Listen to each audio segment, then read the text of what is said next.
పొత్తు పెట్టుకున్నారు కానీ మేనిఫెస్టో కానీ ఇప్పుడు సిద్ధంగా అసలు ఏం చేస్తారు మీరు అధికారంలోకి వస్తే అనేది మాత్రం చెప్పట్లేదుగా. మేనిఫెస్టో ఎప్పుడు రిలీజ్ చేస్తారమ్మా? 10 రోజుల ముందు చేస్తారు. సరే, అధికారంలోకి వస్తే మీరు ఏం చేస్తారు? ఇప్పుడు ఏం లేదు, మీరు ఏం చేస్తారు మీరు చెప్పండి. ఇప్పుడు అది ఏమి లేదంటే మన వెస్ట్ నియోజకవర్గానికి నేను చెప్పాను ఆల్రెడీ. స్టేట్ వైడ్ చెప్పండి సార్, కేంద్ర మంత్రిగా పనిచేశారు మీరు. నేను ఇప్పుడు ఎమ్మెల్యేకి పరిమితం. వెస్ట్లో ఏం చేస్తామని నేను చెప్పాను ఆల్రెడీ. రాష్ట్రం ఇప్పుడు సరే, వైఎస్ఆర్సీపీ గవర్నమెంట్ని మీరు అపోజ్ చేస్తున్నారు. ఏ అంశాలు మీరు అపోజ్ చేస్తున్నారు? అన్ని అంశాలు అపోజ్ అంటే చేయదగ్గది అన్నీ చేయలేదు అని చెప్పాను. అపోజ్ చేయడానికి నేనేం అసెంబ్లీలో లేను కదా.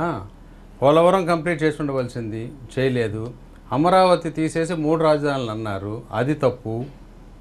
ఏది ఒక్కటన్నా ఒక పలానా రోడ్డు వేశారు, పలానా ప్రాజెక్ట్ కట్టారు, పలానా స్కూల్ తెచ్చారు, లేకపోతే ఒక ఫ్యాక్టరీ తెచ్చారని చెప్పండి. మెడికల్ కాలేజీలు తెచ్చారు, పోర్టులు ఉన్నాయి, పోర్టులు నిర్మించారు. ఒక్క పోర్టు నిర్మించాల, పోర్టులు ఓనర్షిప్లు మార్పులు చేశారు అంతే. ఓకే, అంత మించేం జరగల. Medical college, government medical college license government of India scheme ప్రకారం చేశారు. ప్రతిదీ గవర్నమెంట్ ఆఫ్ ఇండియా స్కీమ్ని వీళ్ళు పేరు మార్చుకొని వీళ్ళు పేరు రాసుకొని తప్పితే దానికి మించి ఏమీ చేయలేదు. కొన్ని స్కూల్స్ ఏదో చేశారట, 10% నాడు నేడు అని పేరు పెట్టారు.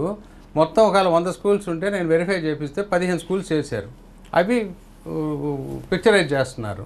సరే, మరి ఎందుకే 2014లో ఇవన్నీ ఎందుకు చేయలేదు? 2014లో చేసిన వాళ్ళు తీసుకున్న సబ్జెక్టులు వేరు. పోలవరం కంప్లీట్ చేద్దామన్నారు, అమరావతి చేశారు, ఇట్లా అనేకం తీసుకొచ్చారు. ఎకనామిక్ డెవలప్మెంట్ బోర్డు తీసుకొని బోర్డులను కంపెనీలు పెట్టారు.